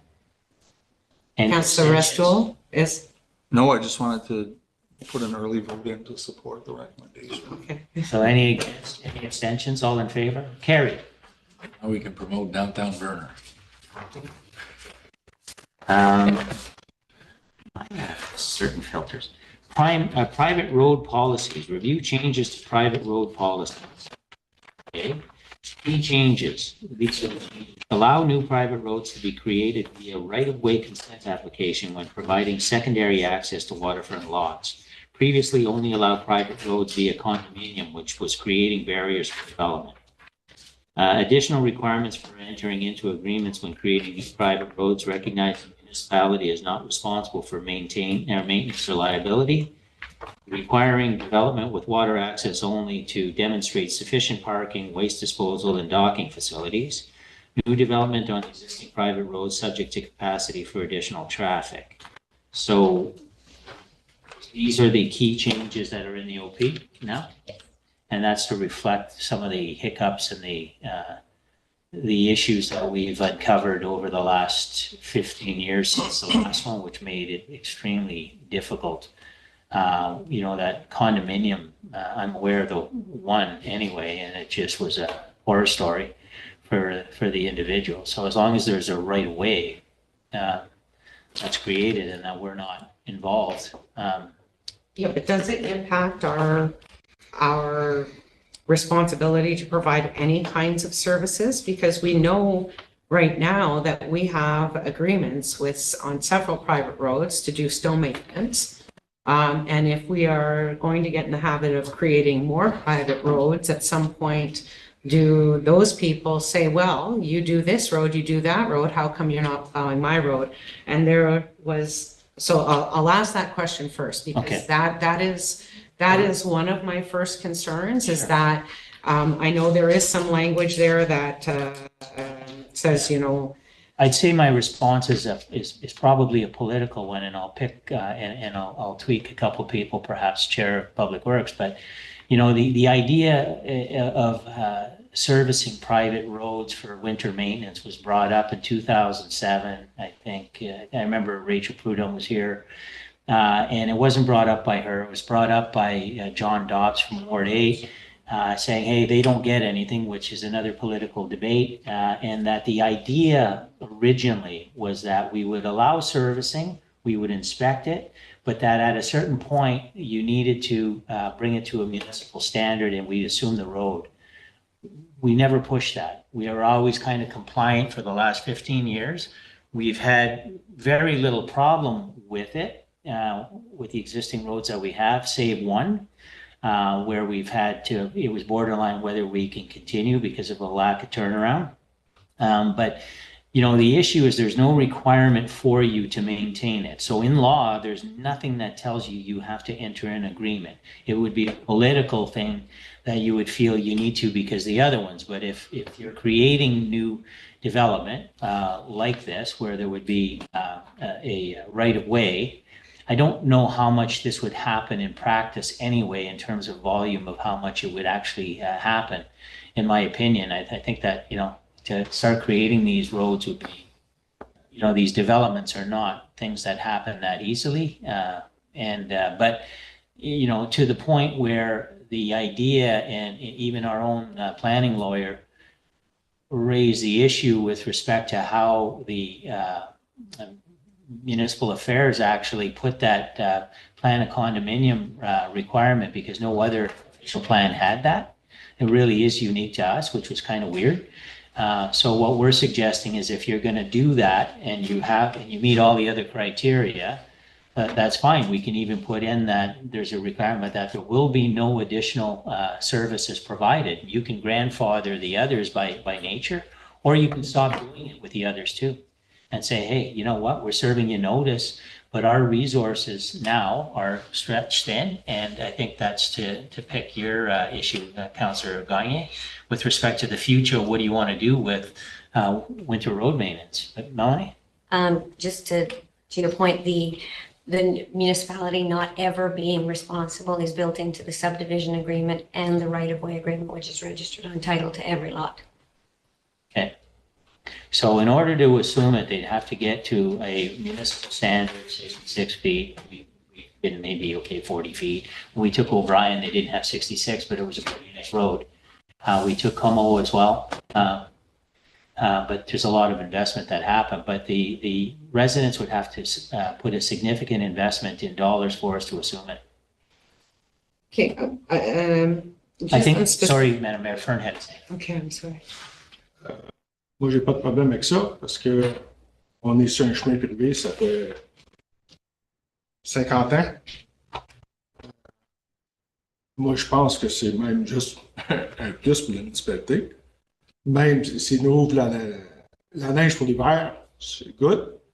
Je connais plusieurs autres chemins privés qui ont ni un ni l'autre parce qu'ils ne qualifiaient pas pour ça.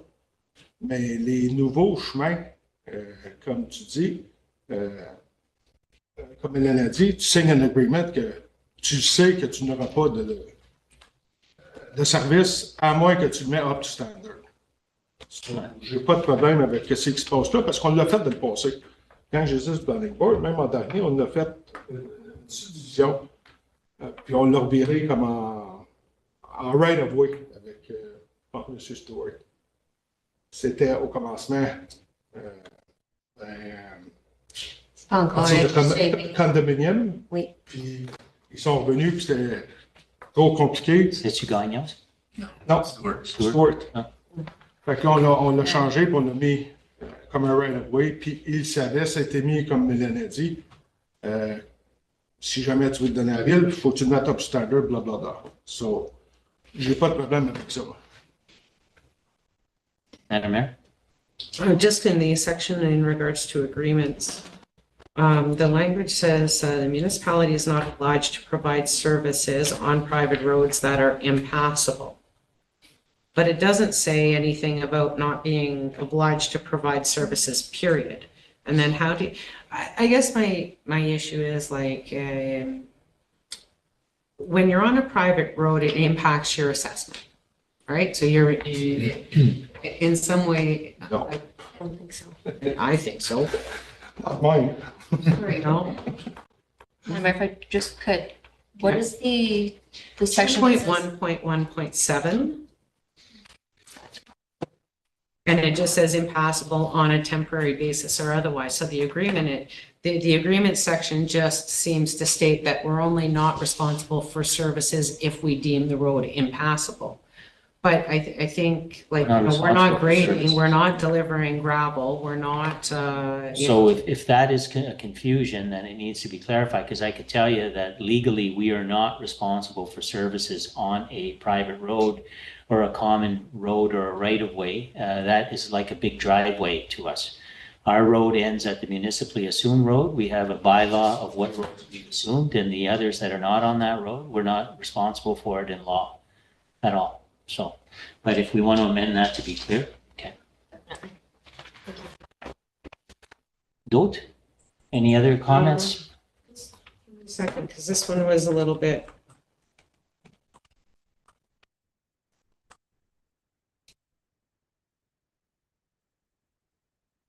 Anybody else? No? I did have some questions in regards to extension of existing private roads. So the policy states that one extension to a private road existing at the date of the approval of this plan may be permitted. So does that mean that and that language is the same as the current official plan? That's correct. So any road extension that was approved or built before this new official plan is adopted, that would reset and a new extension could be applied for on that road? That would be correct, although I'm not sure if there have been any extensions in the past. Never, Ever? not that I'm aware of. And what about, so we have a approved subdivision on Deer Lake that has access via a right-of-way to 4 new lots, 6 new lots, and that is a plan of subdivision. That's correct. But the plan of subdivision was approved with the right-of-way as opposed to a road access. So could a road extension be applied for on that even though the road's not yet built?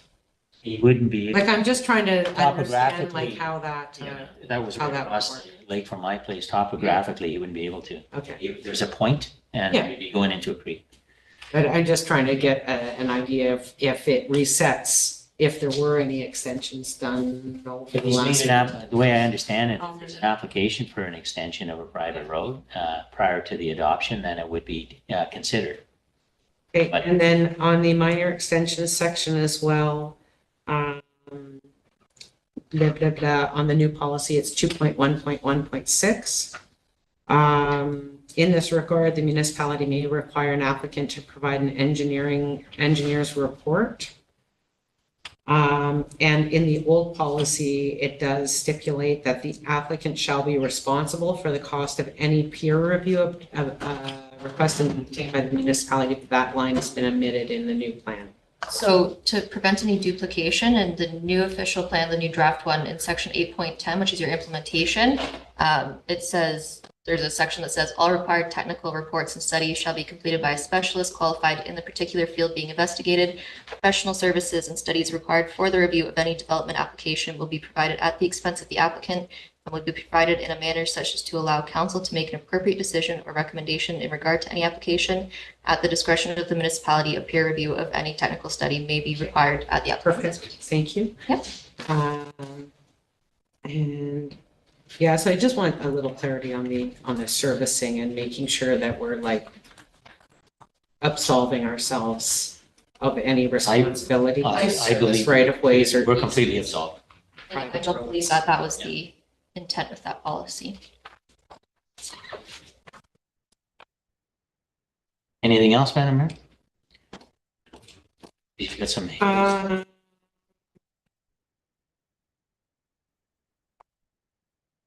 Just the last one on 2.1.1.8, road frontage and access on new lots.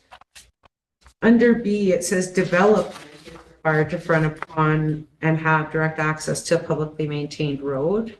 And then except as noted below, but it doesn't, and we're really can be this.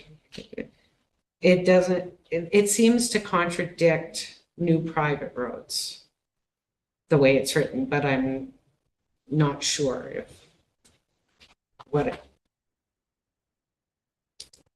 We can definitely make sure. you know what I mean? Like, are you Exactly. read that?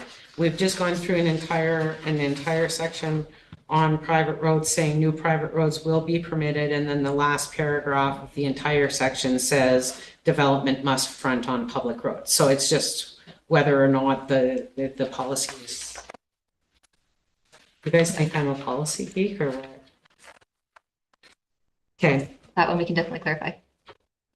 No, I just want to make sure that we're not taking on responsibility for stuff that shouldn't be ours. yeah. So permitted land uses? Question, review all changes to permitted land uses in the various designations. Key changes, the settlement areas, allowing it planning act and BPS. Introducing compatible institutional and commercial uses into the residential designation. No, a zoning bylaw amendment would still be required to introduce a new use, but this ensures that no PM isn't also required. Permissions also allow BPS push for complete communities. Can we Agriculture, stop there and talk about that one Sure. one at a time? and I'll get more water, What's that? and I'll get more water. So that was one of my key concerns, is that under the residential designation, there is now a listing that commercial will be permitted. And that is a concern for me in a couple of areas. Residential is supposed to be a sensitive land use, and so allowing commercial, like it's very vague, where like basically a commercial operation would be permitted as the principal use on a property that is zoned residential. Is that the way the policy reads?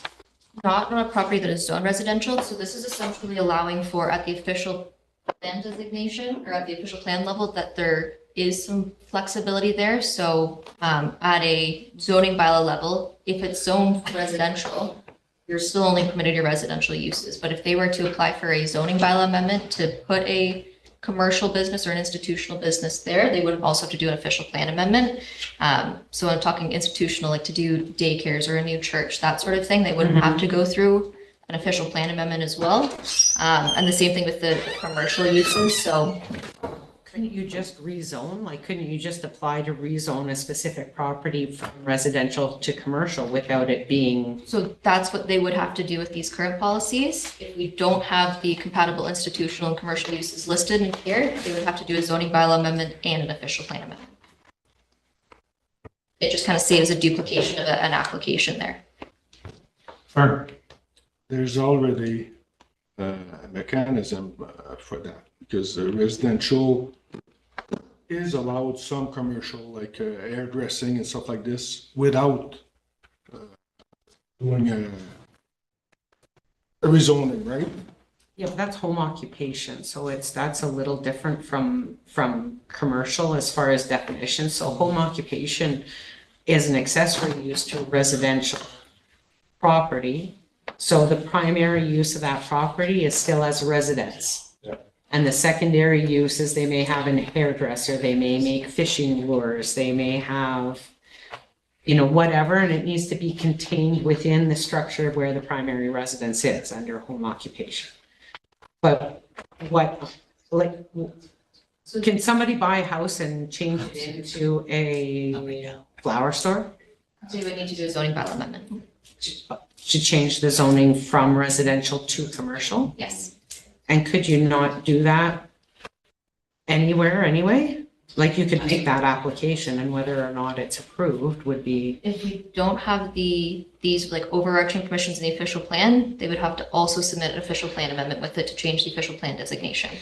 So this kind of aligns with the new provincial planning statement, has a big push for complete communities, which is places such as mixed-use neighborhoods and other areas within cities, towns, and settlement areas that offer and support opportunities for equitable access, blah, blah, blah, local stars and services, full range of housing, public service facilities. So this just kind of, we'd still have to go through a zoning amendment process. It just makes that less of it makes it easier on the applicants. So you're not going through two applications, all the circulation kind of twice.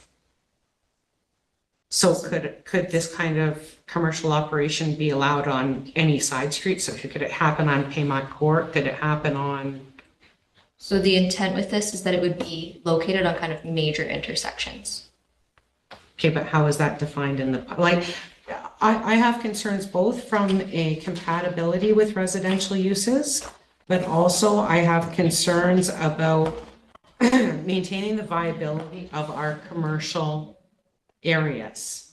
So we are very fortunate, as I've said before, that we still have a downtown, and that's because commercial businesses are permitted in certain areas. If we start allowing commercial businesses in any residentially zoned anywhere, there is no benefit to people locating within our actual Is it commercial. controlled at the zoning stage? But how come it's not now though? Like, Isn't that what we did for that judo place?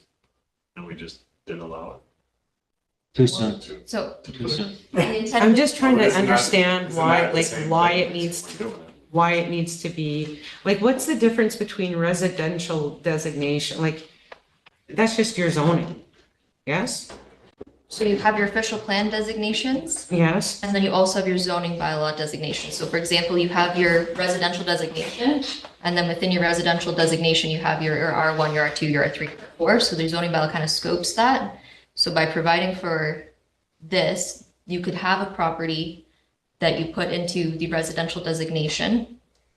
And then you could rezone the property. So it's a residential designation, but a commercial zone. And that would allow them to have these uses, but they still have to go through that zoning bylaw amendment process. So we still would make sure that it's compatible. It's on a major intersection. Those kind of considerations would be taken into effect then.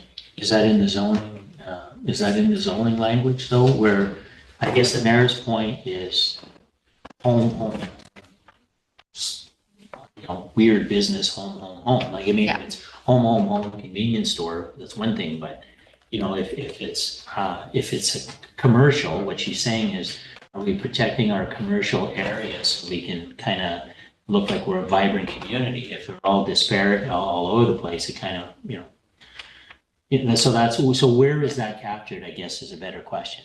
So that's kind of something that can be a discussion. I do believe there's supposed to be language in the official plan that talks to it being on major intersections. I'd have to double check on that. But then if they were to do a zoning bylaw amendment, we could put in those site specifics to very scoped uses that wouldn't be compatible in a residential area. We could also create, like we have our tourist commercial zone, we could create a residential commercial zone where the uses are scoped to convenience store, laundromat, things that are compatible with residential uses, and you wouldn't be able to rezone to things that are more onerous. But this is an OP discussion. So the issue that I'm trying to move along here is there any amendment to the OP based on the mayor's discussion or concerns that should be entertained?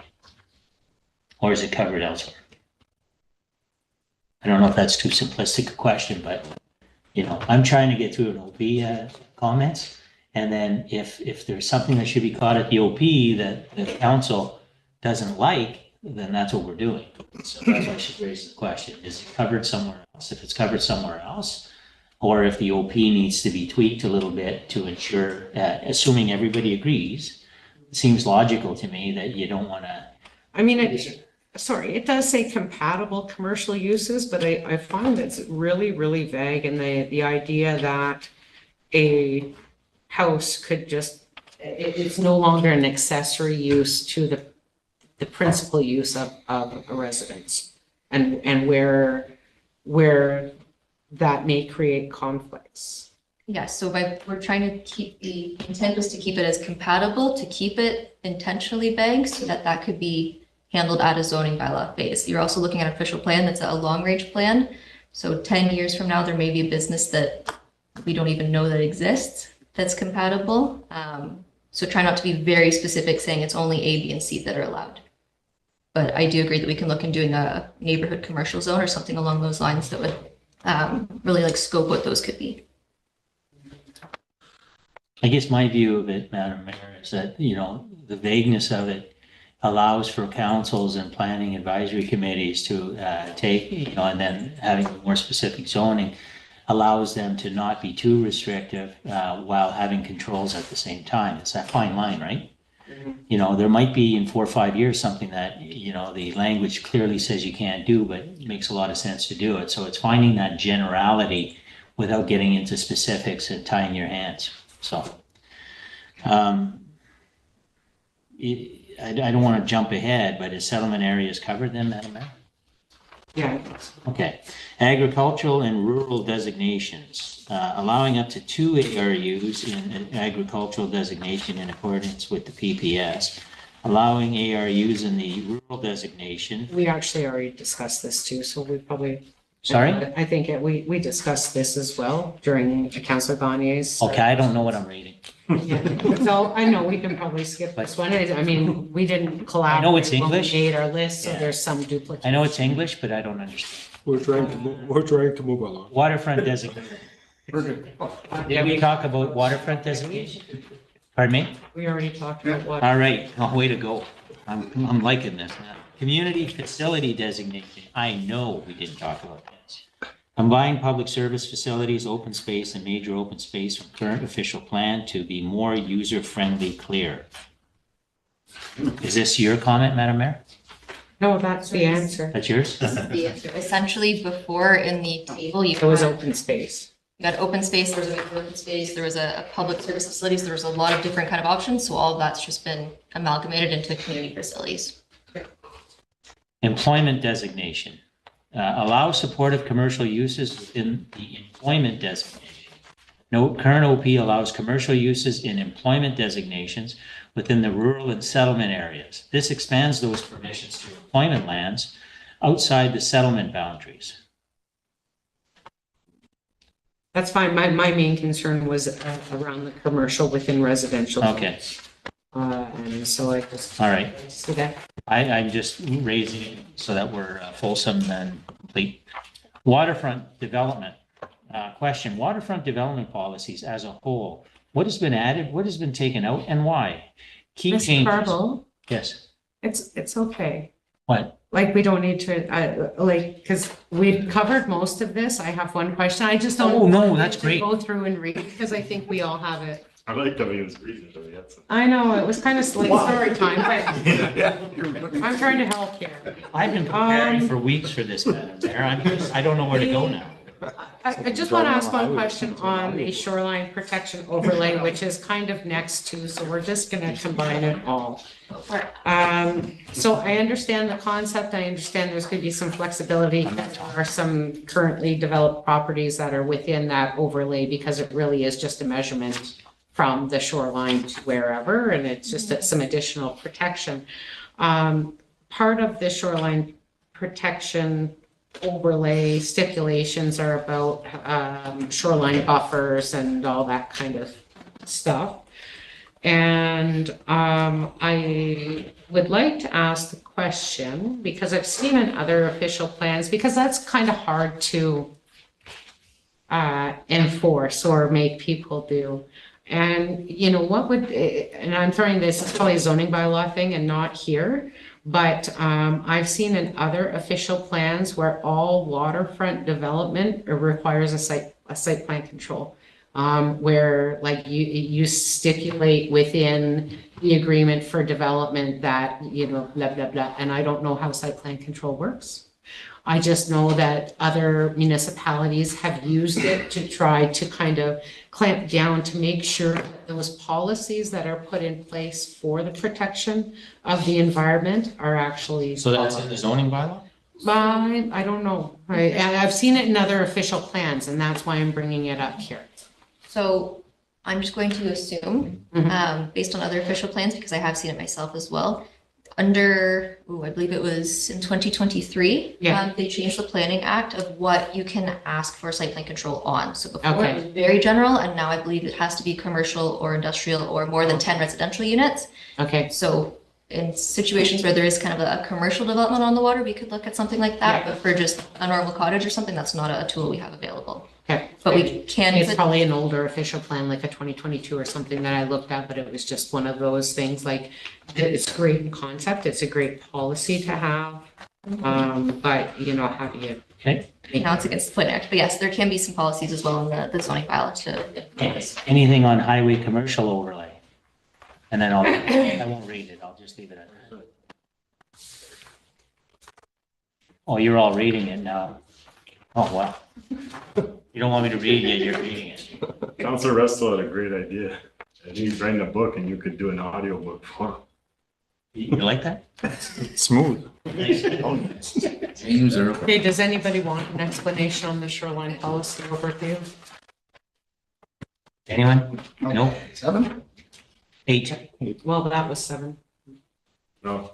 Highway commercial, I mean, we had some questions in planning because it extends sometimes, like if you look at Front Street, and you look at that overlay on the map, it can extend 2, 3, 4 properties in. So like, let's say you're at Arthur and Front, and you know, like, so that, and so there were questions about how the highway commercial overlay would impact residentially zoned properties, like, are they residential designation, are they commercial designation, like, how does that all work? So the kind of introductory paragraph to the highway commercial overlay now says that the commercial overlay is generally illustrated and is intended to apply to the first tier / abutting lots to the highway to prevent the people that aren't even touching the highway from being subject to these policies. And then these are just kind of a general, more of an urban design guideline that would apply to the development of these properties.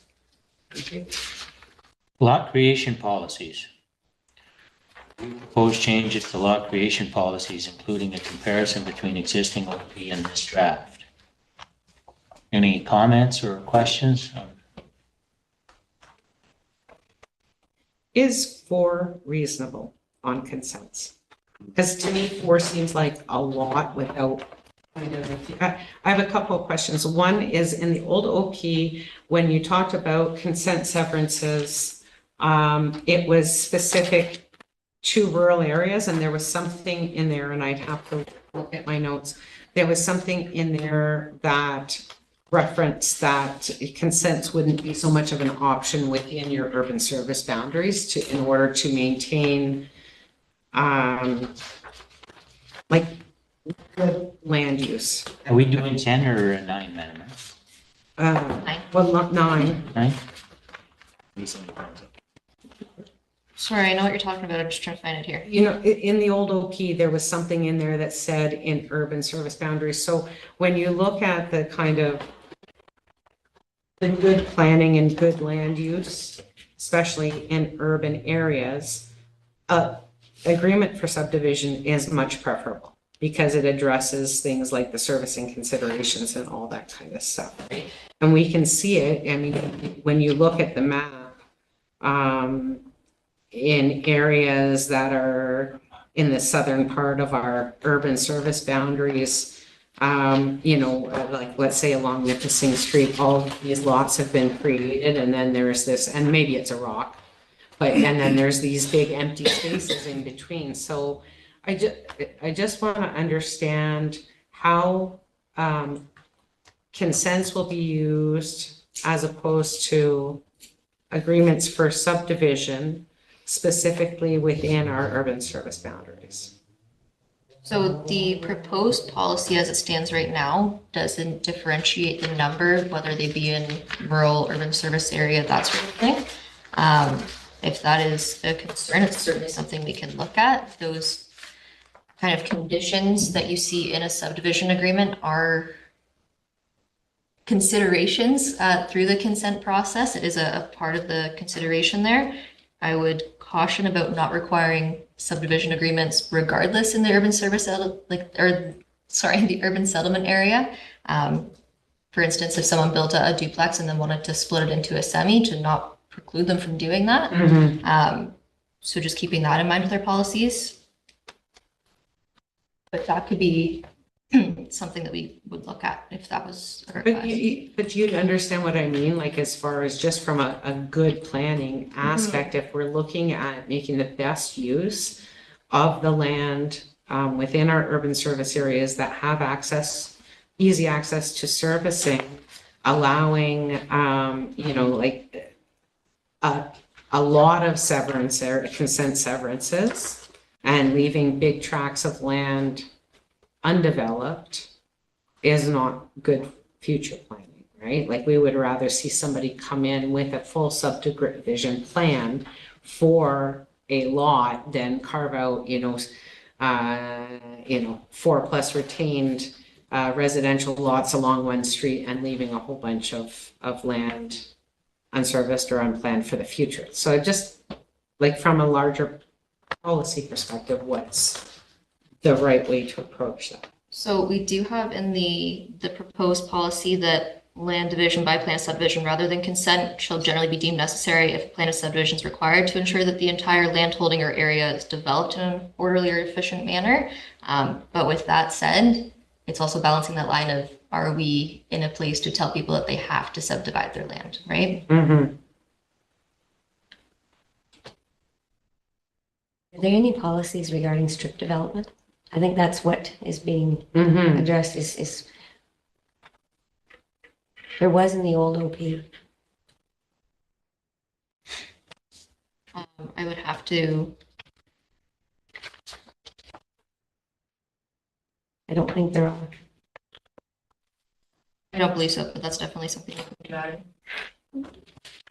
The other part I don't like about 8.2.1 is what you just read as well. So it says land division by plan of subdivision rather than consent shall generally be deemed necessary if more than 4 lots in addition to the retainer being granted. I personally, and it's one word, but it kind of drives me nuts, is the word generally, because the word generally in that section basically takes an entire policy and makes it a suggestion. So if 4 is the number that everybody's comfortable with, is 4 plus retained, that's fine, then the policy should be a maximum of 4 plus retained. As soon as you put the word generally in there, it's no longer a policy, it's just a What's the suggestion. rationale, what's the rationale for putting generally? Obviously, and I can see it with the mayor, defining policy, it's a lot easier. You just remove generally unless there's a logical reason why we put there. I think it's just because it's A, B, and C. So maybe pulling C out and making it its own policy, and the generally will just apply to the extensions and the entire land. Does that make sense? So that the generally doesn't apply to the 4 lots. I did not explain that well. You do also have other sections in 8.2.6.1 where it says where lot creation of more than the permitted 4 separate lots is proposed within a 7-year window, lot creation shall occur through a plan of subdivision. So there is another section that says it is 4, but we can definitely pull that out so that it's not subject to that generally caveat. Does that work? Okay.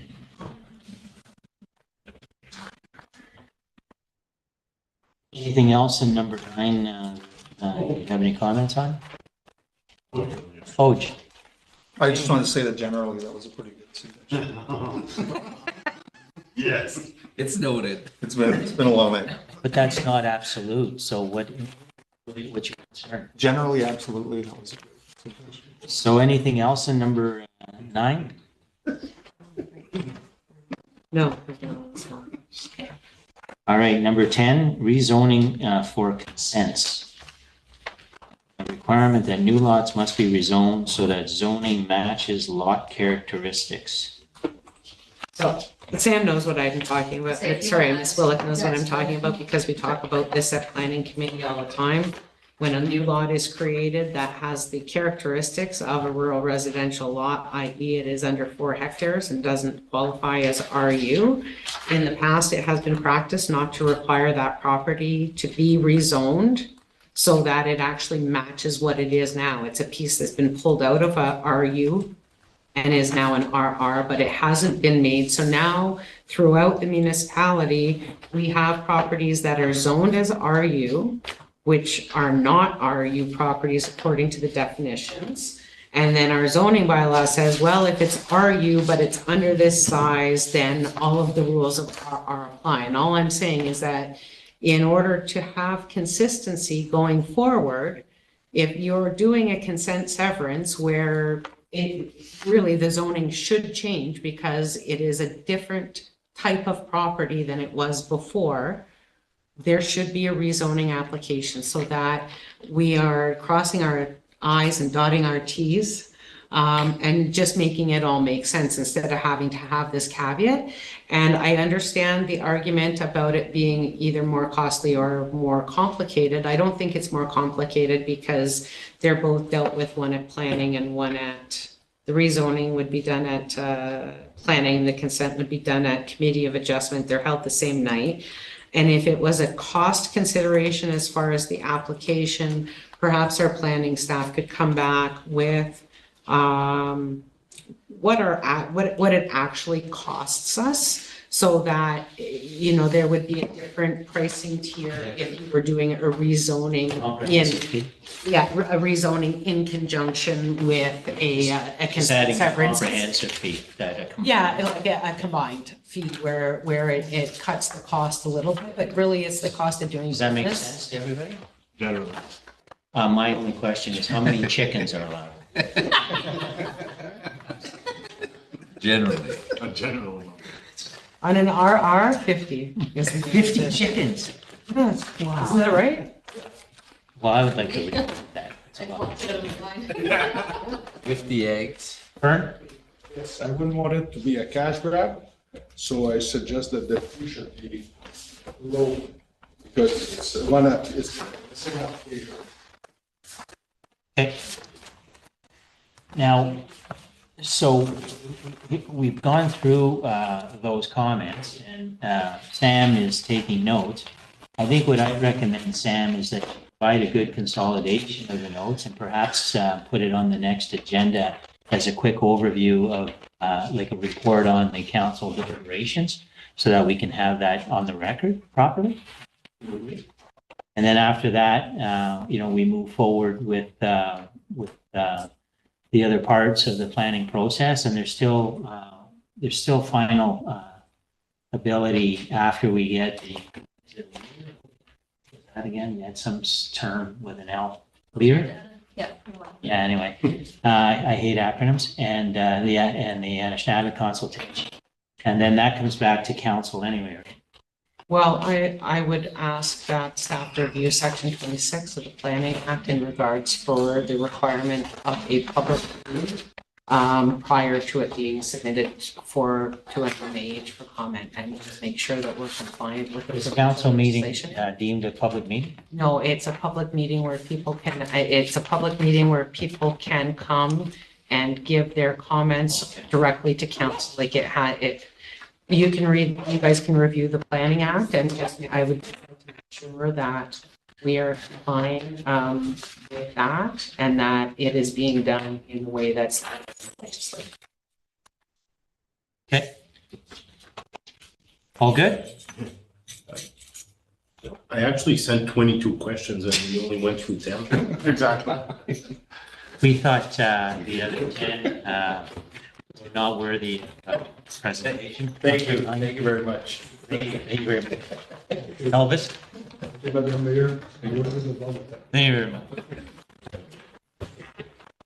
Conseiller Farah, all good? Yeah, we just need to do the, It is moved by Councillor Restoul and seconded by Councillor St. Louis. Resolved that bylaw number 2025-55 being a bylaw of the West Nipissing Municipality to confirm the proceedings of council at its special meeting held on June 24th, 2025 shall come into force and take effect on the day it is passed. all in favor? It is moved by Councillor Restoul and seconded by Councillor St. Louis. Be it resolved that the special meeting of council on June 24th, 2025 be adjourned. All in favor? Okay, if Great, thank you. Councillor Farah could just stay on a little bit. Counselor, can you stay on? Counselor Cutter? Yes, I can. Can I Go stop the offline. live stream? You can stop the live stream, sure. Hi, George. I don't know, Councillor Farah, if you were on when Hold I. on, hold on a I second. have to figure out how to stop.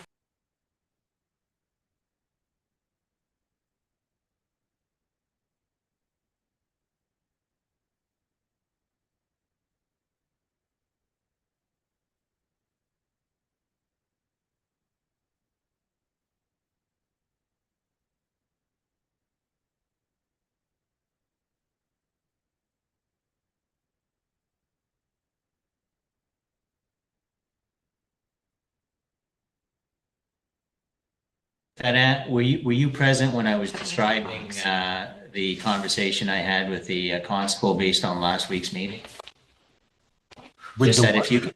if you can provide a statement as to your recollection of what transpired last week at the Verner Oh, meeting. in Verner.